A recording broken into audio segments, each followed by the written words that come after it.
நேற்று இரவு முதல் எரிபொருள் விநியோகஸ்தர்களுக்கு அரசாங்கத்தோடு ஏற்பட்ட நெருக்கடியால் நாட்டு மக்கள் மிகுந்த நிர்கதிகளுக்கு ஆளாகியுள்ளனர். எரிபொருள் விநியோகஸ்தர்களுடனான ஒப்பந்தத்தை எவ்வித கலந்துரையாடலுமின்றி தற்போதைய அரசாங்கம் திடீரென நிராகரித்துள்ளமையால் தற்போது பெரும் எரிபொருள் வரிசை உருவெடுத்துள்ளது என எதிர்க்கட்சித் தலைவர் தெரிவித்தார்.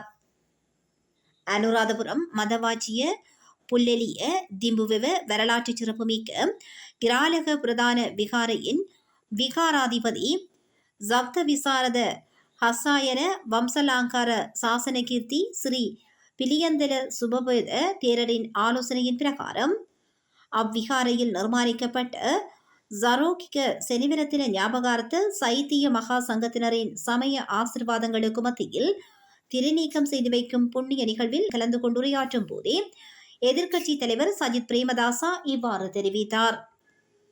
தற்போதைய அரசாங்கத்தின் கையாலாகத்தனத்தாலும் நாட்டை ஆள முடியா நிர்வாக திறன் இன்மையாலும் ஏற்பட்ட நெருக்கடியே இதுவாகும்.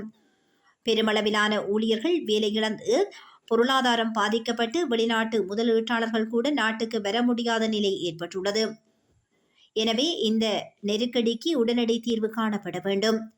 இதனால் அழுத்தத்திற்கு உள்ளாவது ஜனாதிபதியோ பிரதமரோ அல்லது அமைச்சர்களோ அல்ல, சாதாரண மக்களே இதற்கு முகம் கொடுக்கின்றனர். எனவே எரிபொருள் விநியோகஸ்தர்களுடன் பேச்சுவார்த்தை நடாத்தி உடனடியாக தீர்வுகளை வழங்க வேண்டியது அரசாங்கத்தின் பொறுப்பாகும் என எதிர்க்கட்சி தலைவர் தெரிவித்தார்.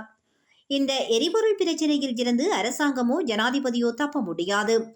தப்பிக்கும் அரசியலையும் நழுவும் அரசியலையும் தவிர்க்குமாறும் பொய் அரசியலுக்கு முற்றுப்புள்ளி வைத்து ஏற்பட்டுள்ள எரிபொருள் பிரச்சினைக்கு தீர்வுகள் வழங்க வேண்டும்.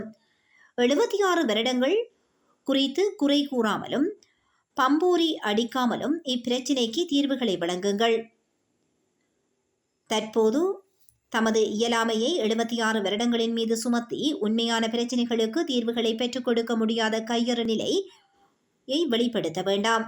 நாடு முழுக்க கொடுத்துள்ள எரிபொருள் பிரச்சினையை தீர்த்து உடனடியாக எரிபொருள் விநியோக நடவடிக்கையை ஆரம்பிக்குமாறும் அரசாங்கத்திடம் கோரிக்கை விடுக்கின்றேன் என எதிர்க்கட்சித் தலைவர் இங்கு தெரிவித்தார்.